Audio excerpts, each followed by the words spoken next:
Have you ever babysat before, Horace? Well, Mama, when I was at the orphanage, we kinda had a gang of kids there. I was the biggest of them, and they all kinda looked up to me because I'd been there so long. Not to mention, when I put my foot down, it stayed down. The floor manager was in charge, but that didn't mean much. They was usually drunk, so I looked after the kids more or less. So if that's babysitting, then yeah, I guess I have. Good. You'll need those same skills here. A no-nonsense attitude, and plenty of it. Why? Is the crew here that bad?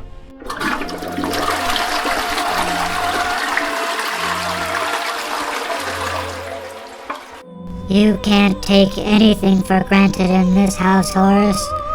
Even the most innocent of noises can lead to the most dire of consequences.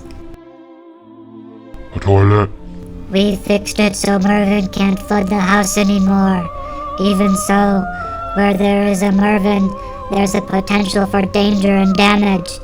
He'll find a way, it's just a matter of time. I'll keep an eye on him. If you wear glasses, you'll need to keep all four on him. Now, on to Jason. He is the reason for Jingles and I making our little trip. We need to see someone about Jason's health.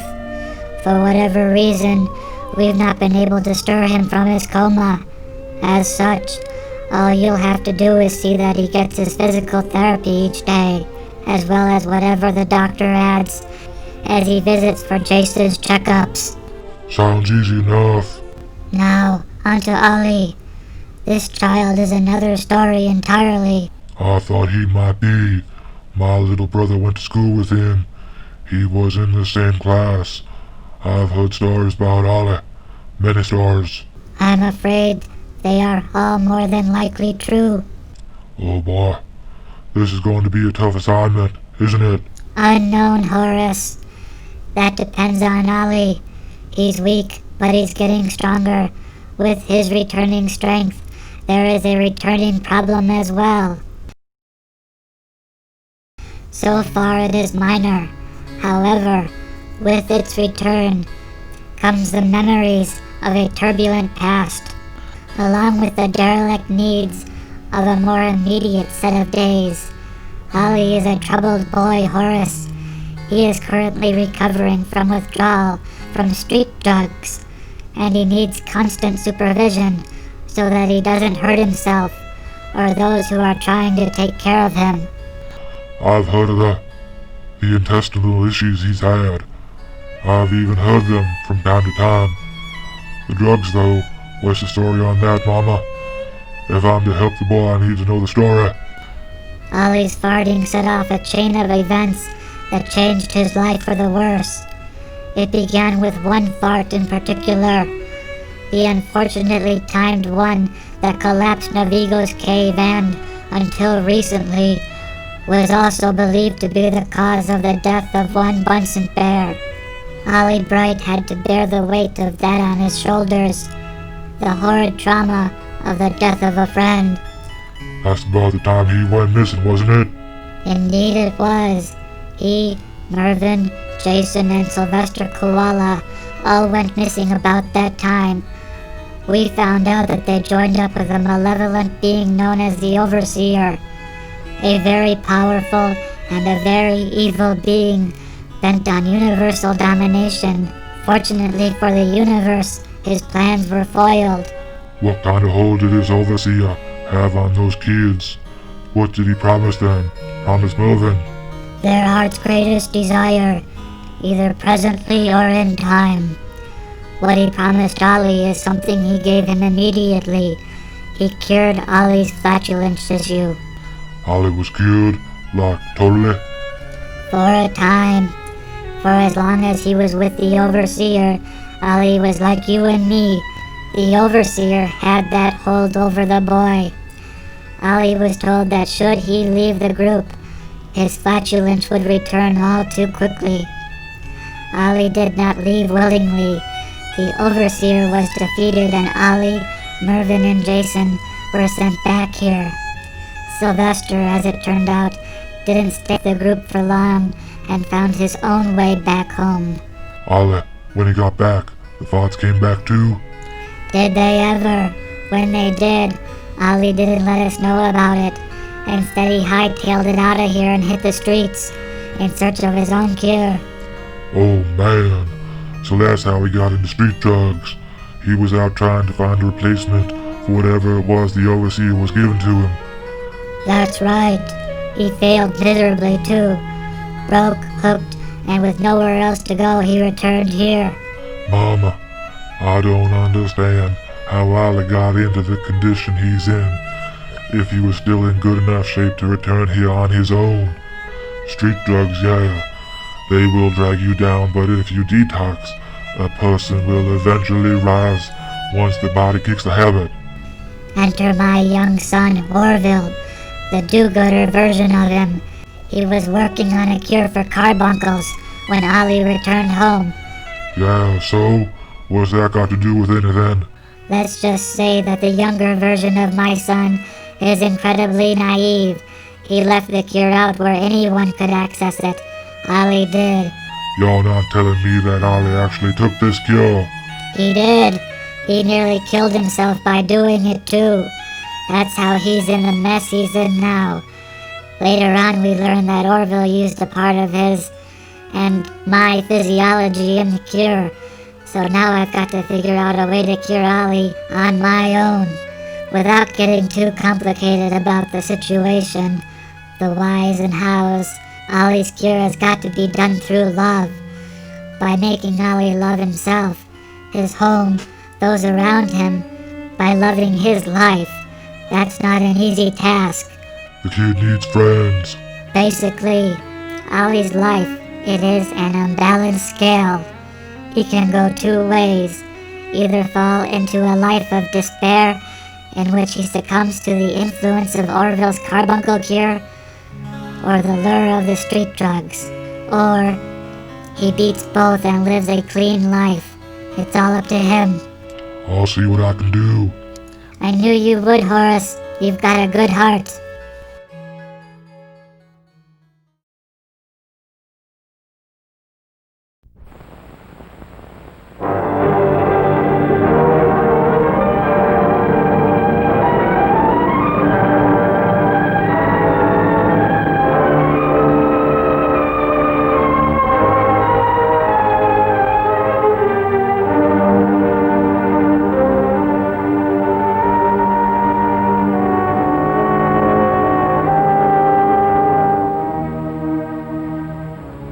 If anyone had ever told me a few years ago that we would ever read headlines like these in American newspapers, I would have called him crazy. Yet here we are, reading them.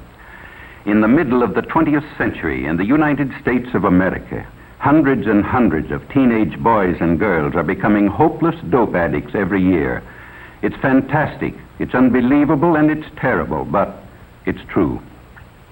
The government maintains 2 hospitals just to treat drug addicts at Lexington, Kentucky and Fort Worth, Texas. It used to be a rare thing for a juvenile to be admitted, but look at these recent figures. And remember, these are only confirmed addicts who have come to the attention of federal authorities. How many others are still only occasional users of marijuana or heroin, morphine, or in some cases sleeping pills, it's pretty hard to estimate. But there's one sure thing. Nobody is going to stay an occasional user very long. This is one game nobody beats. If you use narcotics, before long you'll have the habit, about the hardest in the world to break. And the dope addicts say, you're hooked. Well, how does one become hooked? The simplest way to answer that is to talk to someone who has had the experience. This is the home of Mr. and Mrs. Walter Howard. They just got their teenage daughter back after a 6-month nightmare that even Edgar Allan Poe couldn't have improved on. Mrs. Howard agrees to let us talk to her daughter, Phyllis, when we explain that we could use her case to help others avoid the same mistakes.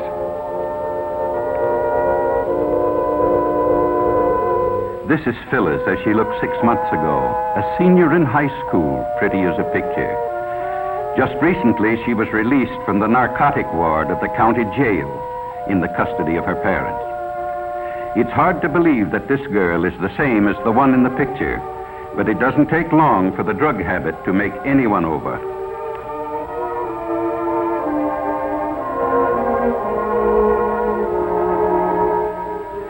Phyllis wasn't anxious to talk about her experiences with dope, but she could see how her story might be used to help others, and she began to talk.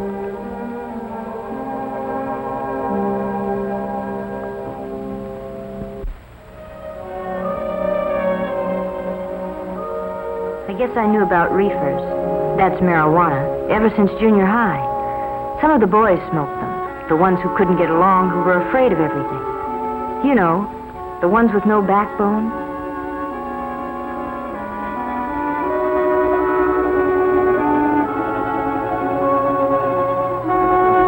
In high school, my girlfriend Ann and I went around with Jim and Bob. They both smoked pot. That's jive talk for marijuana. And after a while, Ann and I got so that we did too.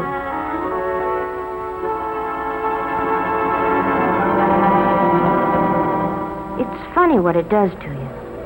Everything speeds up to 100 miles an hour. You think you're real sharp and you laugh a lot. You feel like you're the biggest person in the world.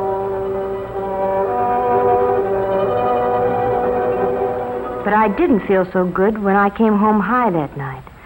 My dad knew something was wrong, but he didn't know what. Mother was sure her daughter would never do anything bad. I'd been smoking pot for quite a while before I met Chuck. I guess he was what the newspapers call a peddler. He supplied the kids at school with whatever they wanted. Most of them used reefers like us, but some liked stronger things. There was something intriguing and different about Chuck. I guess I appealed to him in some way, too. Anyway, I found out later what it was about him.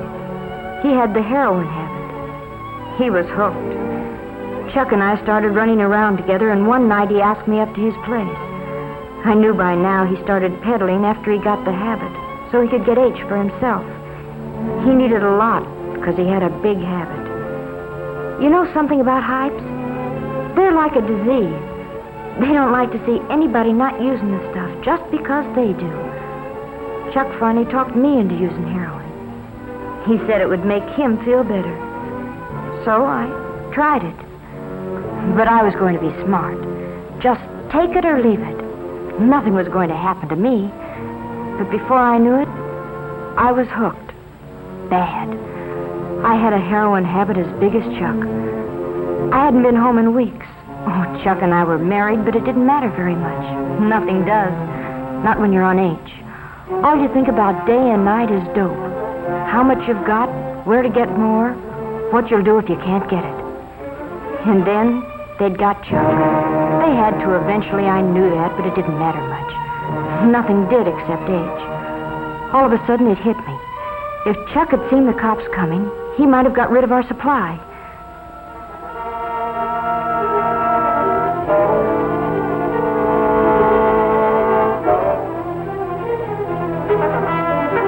what happened. Chuck got rid of everything. Probably in the garbage disposal. Oh, that's a favorite trick of Hype's when they're going to be arrested. But it left me in an awful spot. I needed a fix bad. So bad I didn't care whether I lived or died. And I didn't know whether I'd ever get another cap.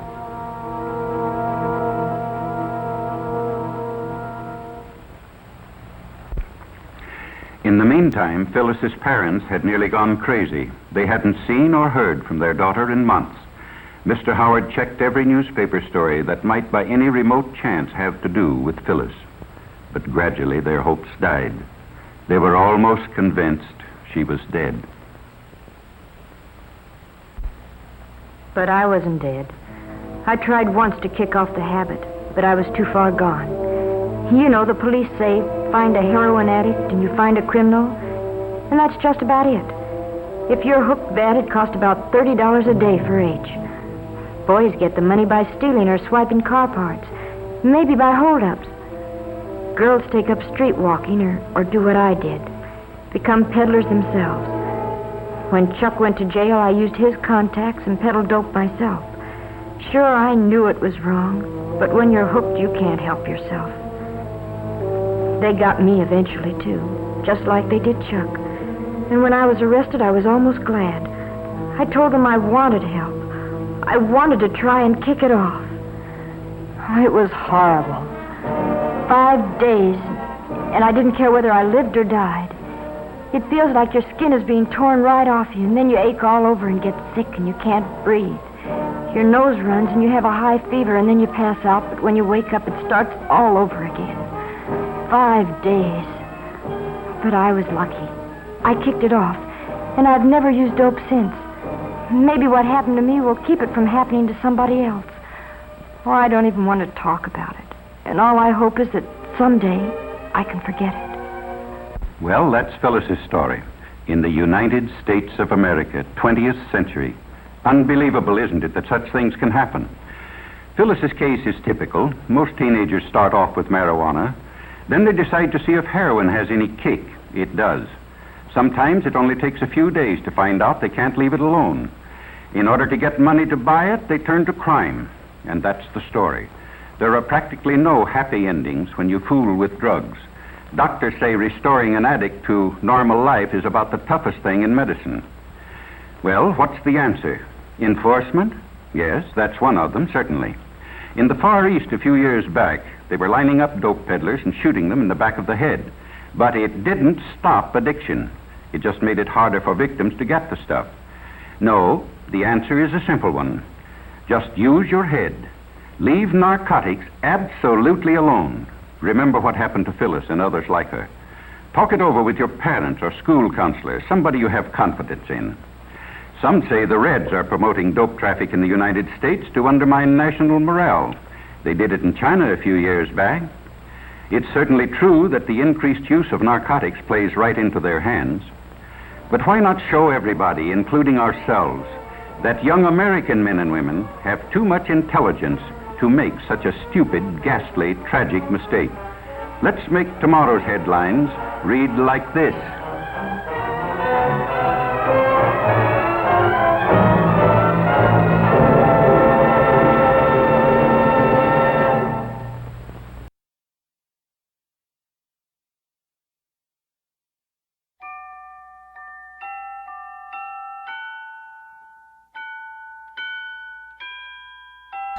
I think we're all set, Mama M.T.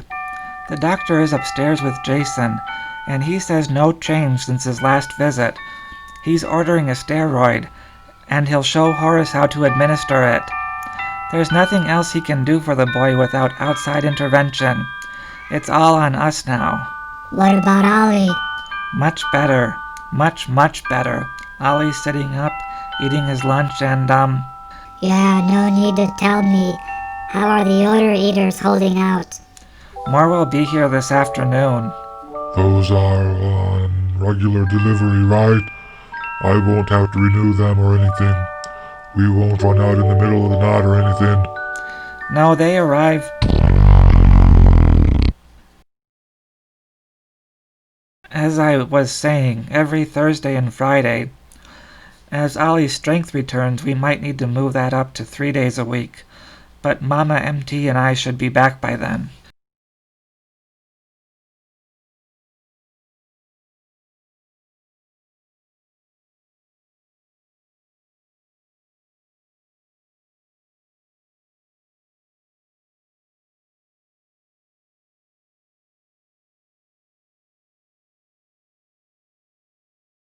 Now let me see. I know I'll forget something.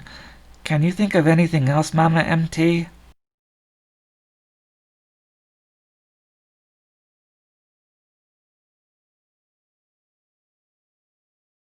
Just wait for it, Horace. Am I missing something? You don't want me to stop him? No, just wait for it. What about the washing machine? Just wait. 5, 4, 3, 2, 1.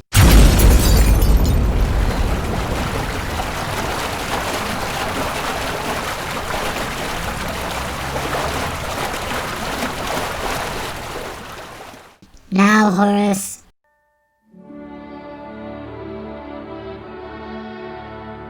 You let Mervin destroy something, Mama M.T.? Means to an end, Jingles. Mervin wanted to clog the washing machine with his bowling ball, so I let him do it. For goodness sake, why, Mama M.T.? That's a brand new washing machine. Nah, it's the old one. I just placed an enchantment over it, so it would look new to everyone. The new machine won't be here until tonight. However, Mervin didn't know that. Horace, on the other hand, does. So Horace is going down to the basement too? Gently explain the appropriate way to wash clothes, as well as take care of the bowling ball. Gotcha, Mama M.T. They'll be a while. No use in waiting for them to see us off. Should we just leave? No time like the present. Is everything packed away? In your bag. Everything you requested. Then take my shoulder, Jingles. It's a short journey, but it might get a little bumpy. Hang on tight. I'm all set, Mama M.T. Let's see what's waiting for us on the other side of the rainbow.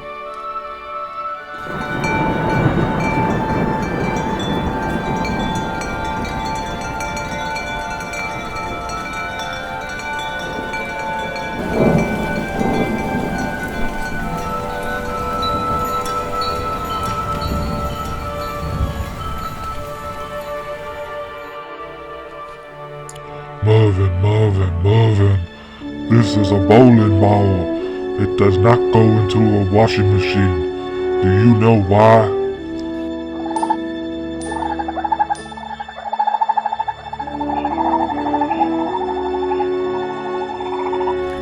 If you put it in a washing machine, it will get all rusty. Here, let's put it in the dryer with some sand and I'll show you the proper way to wash a bowling ball.